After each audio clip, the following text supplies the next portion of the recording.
여러분, 오늘은 우리 기독교에서 지키는 종려주일입니다.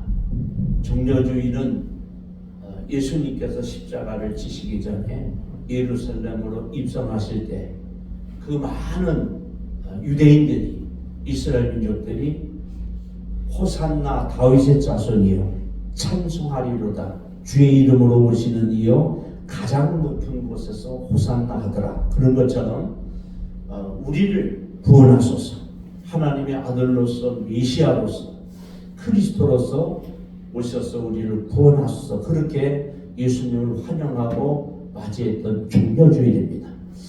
그런데 안타깝게도 이제 종려주일이 끝난 후에 수많은 사람들이 예수님을 떠나고 배신하고, 또 많은 유대인들이, 바리새인들이, 또 대제사장과 서기관들과 율법사들과 그리고 또 장로들이, 그들이 모여서 예수님을 십자가에 못 박았어서, 예수님을 십자가에 못 박았어서 그들이 군중심리에 의해서 예수님을 살인범으로, 정치범으로 몰아서 결국은 십자가의 못을 받게 되는 안타까운 그런 시간들을 우리는 이제 맞이하게 됩니다. 예수님이 예루살렘 입성하실 때 세 종류의 사람들이 있었습니다. 첫째는 예수님을 환영한 사람들이죠. 하나님의 아들로, 메시아로 그렇게 환영한 사람들이 있었고, 두 번째는 예수님을 배반한 사람들이 있었어요. 베드로처럼, 또 예수님의 제자들처럼, 또 바리새인들처럼 어떻게 보면 하나님의 은혜를 가장 많이 받고 대제사장들처럼, 서기관 율법사들처럼 하나님의 은혜로 가장 많은 부귀와 영화를 누리는 사람들이 예수님을 배반하고 예수님을 십자가에 못 박게 되는 그런 사람들이 있었습니다. 그런가 하면 예수님을 또 그렇게 십자가에 못 박은 후에도, 예수님을 부인한 후에도 사도 베드로처럼, 예수님의 제자 사도들처럼 회개하고 주님 앞에 돌아온 사람들도 있었지만, 가룟 유다처럼 회개하지 아니하고 사울처럼 회개치 아니하고 지옥에 간 사람들도 또 있었습니다. 바로 원하기는 우리 종려주일을 맞이하는, 또 고난주간을 맞이하고 부활의 아침을 기다리는 저와 여러분들은 정말 우리 예수님을 하나님의 아들로, 메시아로 환영하는 은혜가 있길 바랍니다.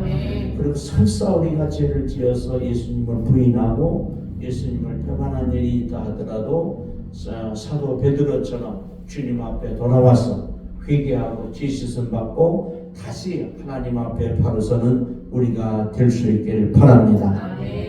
여러분, 기독교라고 하는 것은 큰 두 가지 아주 핵심적인 요소가 있습니다. 그것이 뭔고 하니, 첫째는 하나님의 십자가의 죽으심이고, 두 번째는 예수님께서 그 십자가를 지시고 죽은 후에 사망권세를 깨뜨리고 부활하신 거예요. 그러니까 기독교의 핵심 진리는 예수님의 십자가의 죽으심과 부활이에요. 좀 자세하게 이야기하면 우리의 죄와 가난과 진동을 지시고 십자가에서 대속물로 돌아가신 일과, 또 사망권세를 깨뜨리고 부활하셔서 우리에게 부활의 소망을 주신 부활의 첫 열매가 되신 것입니다. 그래서 여러분, 마르티스라고 하는 증인, 즉 예수를 전하는 사람들은 무엇을 전하는가? 예수님이 십자가에 죽으심과 부활을 전하는 것이에요. 그 이상도 그 이하도 아니에요. 그러니까 교회의 사명은 예수님의 십자가에 죽으심과 부활을 전하는 것입니다. 우리 교회가 그런 교회가 되길 바라고요. 저와 여러분이 그런 예수 그리스도의 산 증인들이 되시기를 축원합니다. 자, 그러면 먼저 예수님이 이 땅에 오신 목적을 우리가 한번 살펴보기를 원합니다. 예수님이 이 땅에 어떤 일로, 무엇 때문에 오셨는가? 첫 번째는 요한복음 12장과 디모데전서 1장에서 세상을 구원하러 오셨다고 말씀하십니다. 예수님께서 이 땅에 오신 목적은 세상을 구원하시려고, 지옥 가는 영혼들을 다 천국 가게 하시려고, 사단의 마귀의 자녀들을 하나님의 자녀, 성령의 자녀로 삼아주시려고 이 땅에 오신 것입니다. 이렇게 예수를 믿어야만 천국 갈 수 있습니다. 아멘. 사도행전 4장 12절에도 다른 이로서는 구원을 얻을 수 없나니 천하 인간 수많은 족속들 많은 사람들 중에서 구원받는 길은 바로 예수님밖에 없다고 말씀하셨습니다. 아멘. 두 번째는요, 예수님께서 이 땅에 왜 오셨을까? 요한복음 18장에는 진리를 증거하시려고 오셨다 그랬어요. 진리는 변하지 않는 것을 진리라 합니다. 예수님은 요한복음 14장에서 나는 길이요 진리요 생명이니 그래 말씀하시죠. 그러니까 예수를 믿게 하시려고, 예수님이 하나님의 아들이시요 메시아시요 구원자이심을 전하시려고 이 땅에 오셨다는 거예요. 그리고 우리 하나님은 변하시지 않으시죠. 그러니까 우리 하나님이 천지를 창조하신 우리의 아버지 되심을 전하시려고 오셨고, 이 생명의 말씀은 우리 주님 다시 오실 때까지 1.1획도 변하지 않는다 그랬거든요. 그러니까 하나님의 말씀이 진리인 것입니다.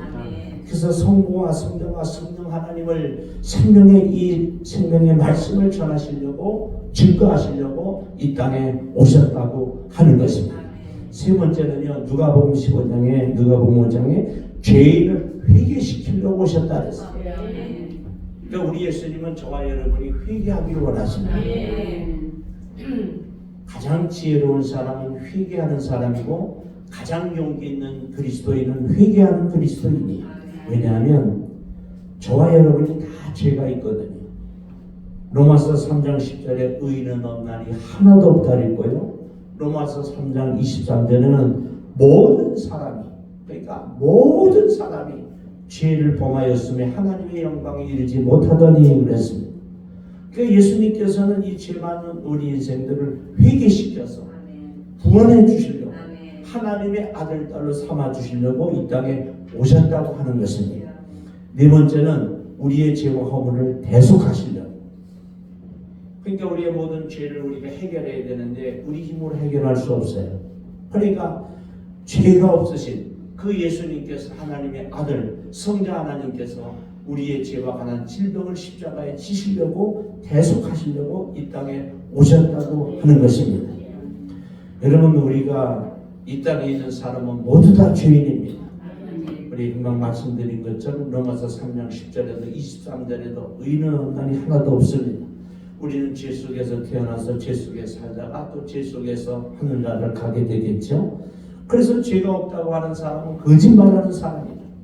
요한일서 1장 10절에는 만일 우리가 범죄하지 아니하였다 하면 하나님을 거짓말하는 이로 만드는 것이니 또한 그의 말씀이 우리 속에 있지 아니하니라 그랬어요.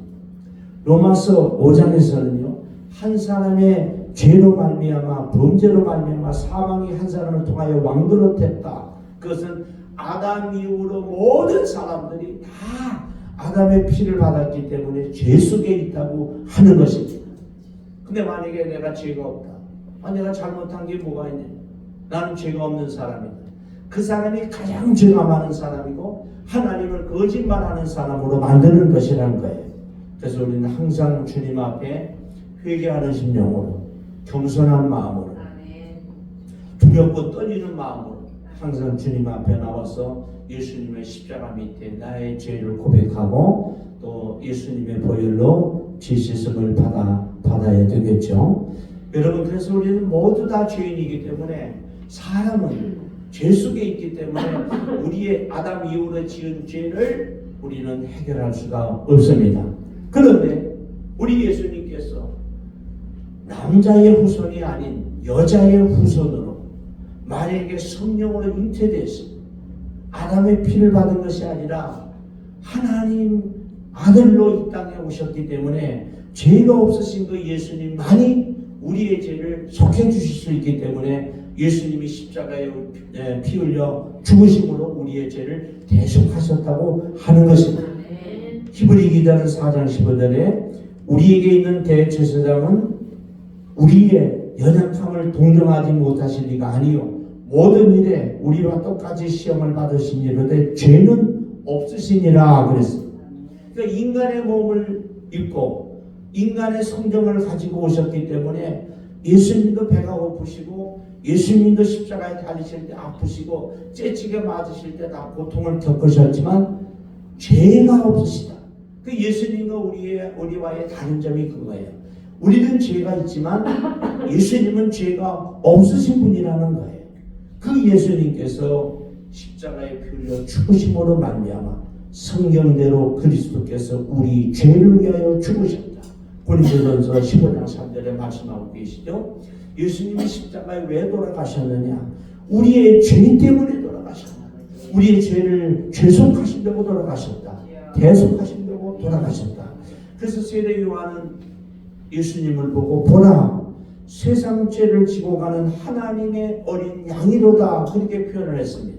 하나님의 어린 양이라는 것은 구약에서 대제사에 제속하는 날, 그 대속죄일에 어린 양 하나에게 모든 죄를 안수하고 그 어린 양에게 씌워서 그 어린 양이 이스라엘 민족 모든 민족의 죄를 다 지고 아사세를 위해서 가는 그 어린 양을 말합니다. 그러니까 이스라엘 모든 민족의 죄를 지고 가는 어린 양처럼 보라, 세상 죄를 지고 가는 하나님의 어린 양이로다. 예수님은 우리의 모든 죄를 지시고 십자가에 피 흘려 죽으신 것입니다. 그래서 우리의 죄를 대속하시려고 이 땅에 오셨다는 거예요. 다섯 번째는 요한일서 3장에 마귀를 멸하시려고 오셨다. 여러분, 예수 이름으로 귀신은 쫓겨갑니다. 예수 이름으로 마귀는 쫓겨갑니다. 믿으시죠? 그래서 여러분, 예수 그리스도의 이름으로 명령할 때 병도 낫게 되고, 예수 그리스도의 이름으로 명령할 때 가난도 물러가게 되고, 예수 그리스도로 이름으로 명령할 때 악한 마귀도 물러가는 것입니다. 여러분, 예수 그리스도의 이름으로 물리치는 선포하는 기도를 많이 하세요. 마귀한테 전전매지 마시고, 은과 금은 내게 없거니와 내게 있는 것으로 내게 명하노니와 곧 나사렛 예수 그리스도 이름으로 일어나 걸으라. 그러니까 예수 그리스도 이름으로 명령할 때 악한 마귀도 물러가고 가난도 질병도 다 물러가게 되는 거예요. 여러분, 우리가 하나님 앞에 간절히 기도하지만 악한 마귀를 향해서는 선포하는 것입니다. 강하고 담대한 마음으로 선포할 때 악한 마귀는 한 길로 왔다 일곱 길로 도망가는 거죠. 예수 그리스도 이름 앞에 악한 마귀는 볼을 떨게 되는 것입니다. 그래서 여러분, 마귀를 멸하시려고 예수님께서 오셨고, 마지막 여섯 번째는 전도하시라고 오셨다고 누가복음 4장에 말씀하세요. 그 여러분, 우리가 교회를 이렇게 세우는 거, 또 개척하고 또 선포하는 거, 전도하는 거, 복음 전하는 거, 이거 하나님의 뜻대로 하는 거예요. 예수님이 이 땅에 오신 목적이 바로 복음을 전하는 거예요. 그 예수님의 3대 하신 일은, 3대 사역은 첫 번째 가르치시고 성경 말씀을 가르치시죠. 두 번째 전도하시고 복음을 전파하시는 것이고, 마지막엔 치유하시는, 병을 고치시는, 영육간의 병을 치료하시는, 우리 교회가 이 예수님의 3대 사역을 잘 감당하는 그런 교회가 될 수 있길 바랍니다. 이제 예수님의 순환에 대해서 살펴보겠습니다. 예수님은 어떤 고난, 어떤 순환을 겪으셨는가? 첫째는 육적으로 많은 고통을 당하셨는데 째찌게 맞으시고, 그 째찌 끝에는 납이 달려 있어서 째찌로 로마 군인들이 이렇게 때리면 살점이 묻어나는 거예요. 살점이 뚝뚝 떨어지는 거예요. 얼마나 아프셨을까요? 예수님은 그 째찌게 맞으시다가 3번씩이나 쓰러지셨어요. 도저히 걸을 수 없고 고통을 겪으셔서 그렇게 쓰러지시고, 또 비아돌로로사, 이 언덕을, 골고다 언덕을 빌라도 법정에서 골고다 언덕까지 가는 길이 1.5km인데 그 너비가 2m, 아주 좁은 길이에요. 제가 성지순례를 가보니까 너무너무 좁은 그 언덕길인데 그 길을 비아 돌로로사, 라틴어로 비탄의 길, 슬픔의 길이라는 뜻이죠. 그 길을 십자가를 지시고 그렇게 올라가시고, 그리고 이 이스라엘 백성들한테 침뱉음을 당하시고 주먹으로 맞고 뺨을 맞고 그리고 갈대로 맞고 그러시면서 이제 십자가에서 양손과 양발에 대못을 박으시고 허리에 창을 꽂으시고 물과 피를 다 쏟으셨죠. 여러분, 사람이 가장 고통을 당할 수 있는 것이 십자가에 죽어가는 것. 가장 흉악범을 십자가에 답니다. 어떤 사람은, 어떤 그런 죄는요, 범인은 3일씩이나 또 심지어는 엿새까지 십자가에 달려 있으면서 생명이 끊어지지 않는 그런 사람도 있다고 해요. 그러니까 얼마나 고통스럽겠어요. 얼마나 아프겠어요. 그 인간이 겪을 수 있는 가장 그런 큰 육체적 고통을, 많은 고통을 예수님은 십자가에서 당하신 것입니다.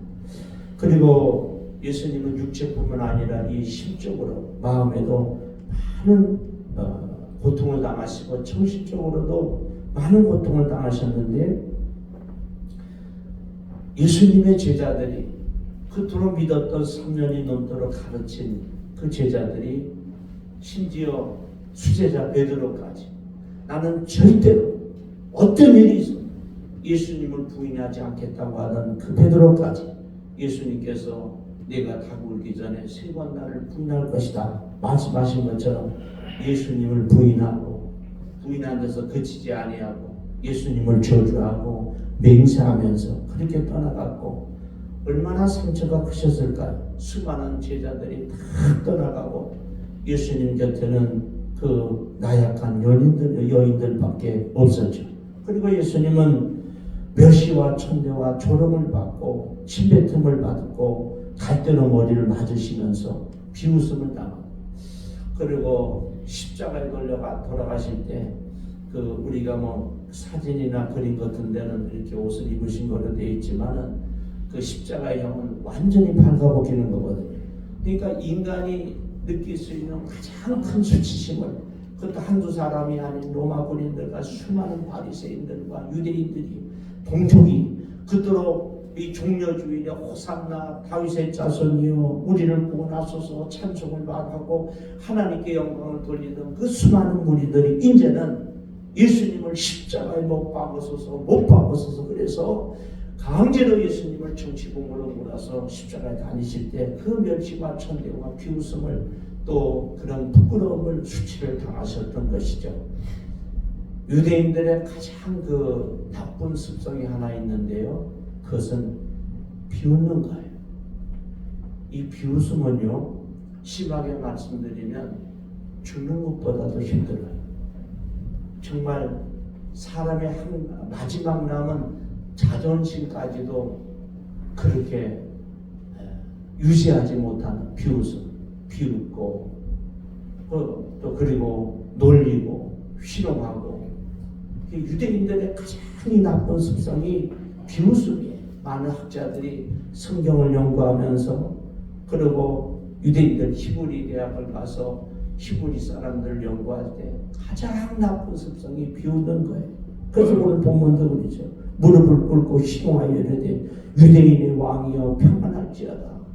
그 죄패에도 이는 유대인의 왕이라. 예수님께서 이제 마음의 왕으로 말씀하시고 하나님의 아들로 말씀하신 그걸 희롱하는 거죠. 그에게 침을 뱉고 갈대를 빼앗아 그 머리를 치더라. 주먹으로 맞고 뺨을 때리고. 종은 목회하면서 때로는 힘들 때도 있고 어려울 때도 있지만, 그럴 때마다 예수님의 이 십자가를 생각하고 예수님의 고난, 순환을 기억합니다. 아무리 목회가 힘들고 어렵고 또 여러분 예수 믿는 것이 힘들고 어려워도 요즘은 그렇게 때리는 사람은 없잖아요. 우리가 군대에서 더러 요즘은 구타가 없다리긴 하는데, 우리 장로님이나 안수 집사님들, 우리 집사님들 군대 생활할 때 때로는 맞기도 하고, 그런데 사회에 나오니까 목회가 아무리 힘들어도 때리는 사람은 없으니까 할만해요. 힘들고 어려울 때 여러분 비웃음 당하고 멸시와 천대, 조롱, 비방, 조소, 비웃음, 또 이런 육체적 고통, 마음의 아픔, 영적인 눌림, 이런 고통이 있을 때 여러분 십자가에 달리시는 예수님을 기억하면서 예수님의 순환과 예수님의 고난을 기억하면서 이번 고난주간 내일부터 들어가는데 경건한 마음으로 묵상하면서 넉넉히 이기시길 축원합니다. 마지막 고통은 예수님의 영적인 고통이에요. 이게 영적인 고통, 이 고통이 가장 예수 믿는 사람들에게 또 예수님께 큰 고통이었어요. 예수님께서도 얼마나 힘드셨으면요, 마지막에 그런 기도를 하나님 앞에 하십니다. 십자가에 달려 죽으시기 전에 엘리 엘리 라마 사박다니, 이것은 곧 나의 하나님 어찌하여 나를 버리셨나이까, 그런 뜻이에요. 시편 22편 우리가 묵상을 한 이 다윗의 기도도 똑같죠. 내 하나님이여 어찌 나를 버리셨나이까, 어찌 나를 멀리하여 돕지 아니하오시며 내 신음소리를 듣지 아니하시나이까. 내 하나님이여 내가 낮에도 부르짖고 밤에도 잠잠하지 아니하오나 응답하지 아니하시니이다. 그리스도인의 가장 큰 고통은요, 기도가 응답되지 않는 거예요. 그리고 기도가 응답되지 않는 것도 힘든데 하나님이 말씀이 없으세요. 대답이 없으세요. 뭐 기다리라 그러시든지, 이거 어려우니까 이건 내가 못 들어주겠다고 말씀하시든지, 아무 말씀도 아무 응답도. 그러니까 나중에는 하나님이 나를 혹시 버리셨는가, 날 잊으셨는가, 심지어는 내가 하나님의 아들 딸이 맞는가, 이런 고통을 느끼는 것이 그리스도인들이 느끼는 가장 큰 고통이에요. 이것은 영적인 고통인데 오늘 예수님께서도 그러시잖아요. 엘리 엘리 라마 사박다니, 나의 하나님 어찌하여 나를 버리셨나이까. 그 예수님은 완전한 인간이시면서 완전한 하나님의 아들이시거든요. 저도 그런 체험을 했고 여러분도 그런 고통이 있었을 거예요. 아니 어쩌면 지금도 그런 고통을 느끼는 사람들이 많이 있을 거예요. 하나님이 나를 버리신 것 같은 그런 고난을 바로 이 예수님께서는 당하셨다고 하는 것이죠. 그래서 예수님께서 얼마나 처참하게 이렇게 고난을 당하시고 또 수치스러운 일을 겪으셨냐면요, 구약의 민수기 21장에는 이스라엘 민족들이 범죄해서 막 전염병이 돌고 죽어갈 때에, 불뱀이 막 물어가지고 죽어갈 때에 하나님께서 모세에게 그래 말씀하세요. 구리 노뱀을 만들어서 장대 위에 높이 달아라. 그리고 그 노뱀을 바라보는 자마다 병이 낫고 고침을 받고 살게 될 것이다. 그래서 모세가 구리 노뱀을 만들어서 하늘 높이 들어서, 흉측하죠. 여러분 뱀 생각만 해도 흉측하잖아요. 아마 세상에서 있는 가장 징그러운 동물이 아마 뱀일 거예요. 근데 뱀을, 그 구리 노뱀을 바라보는 자마다 다 병이 낫고 사는 거예요. 참 신기한 일이지. 신비스럽기도 하고 또 이해도 잘 안 가고. 근데 그것은 바로 예수 그리스도의 십자가를 예표하는 거예요. 많은 사람들이, 유대인들이, 바리새인들이, 서기관들이, 율법사들이, 대제사장들, 장로들이, 로마의 군인들이, 정치인들이 예수님의 십자가에 달린 것을 보면서 뱀을 보는 것처럼 흉측스럽게들 생각하고 혀를 차고 비웃고 조롱하고. 여러분, 정말 우리 예수님은 이렇게 인간이 겪을 수 있는 가장 고통과 수치스러움으로 십자가에 피 흘려 돌아가셨지만, 예수를 바라보는 자마다, 예수를 믿는 자마다, 예수님을 아는 자마다 다 예수를 바라보고 예수를 믿고 예수를 알면 구원을 받습니다. 병이 치료받습니다. 가난도 물러갑니다.